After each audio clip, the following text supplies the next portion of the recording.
If you're like me, you've been spending much of your time at home these last few months, finding a bit of escapism by pouring countless hours into Animal Crossing New Horizons. Well, the other day I was running around going through my routine of checking the mail, collecting fossils, and hitting stones, when I came across one of the DIY recipe bottles that wash ashore every day, and it got me thinking about how much fun it would be to try and recreate this item for real. It seemed simple enough. And I don't know about you, but whenever I want to learn something new, I turn to YouTube, of course.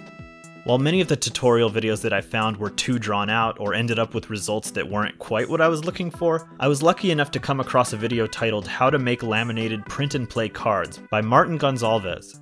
His video was incredibly helpful to get me started on this project, but before I could start putting anything together, I needed to do some research, collecting screenshots and references so that I could begin to design these cards in Photoshop.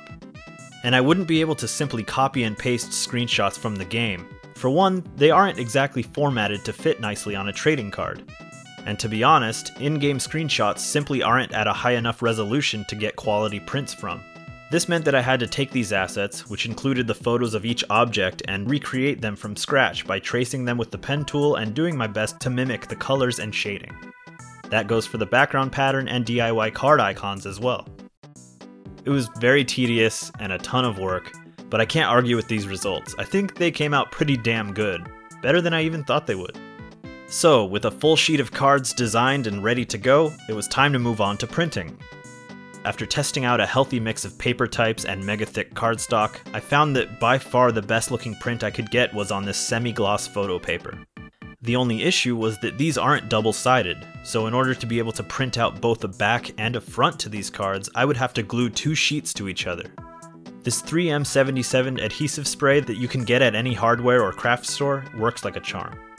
And now it's time to move over to lamination. Following the instructions from the card making tutorial that I mentioned earlier, I keep the laminator running at the hottest setting, and once the light goes green you want to run it through a few times to really get the plastic to fuse to the paper. This keeps it from peeling off, which is essential considering how much we're about to be chopping up and handling these.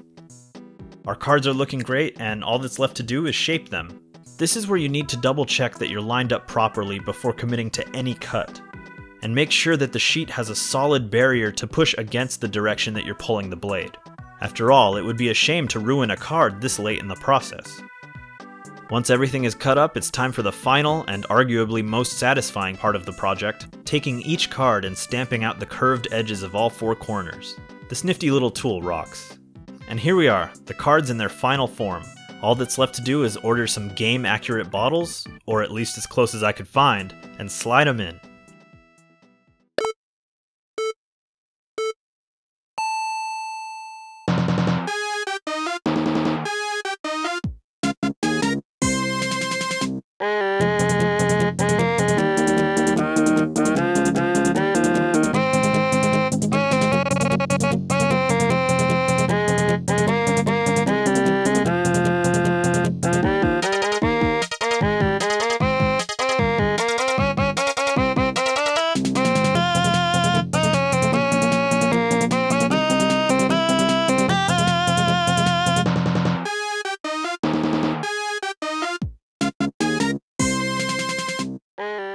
Anyways, this was just a fun little project that I've been working on, and I wanted to share the process with you in case you were interested in making your own cards at home.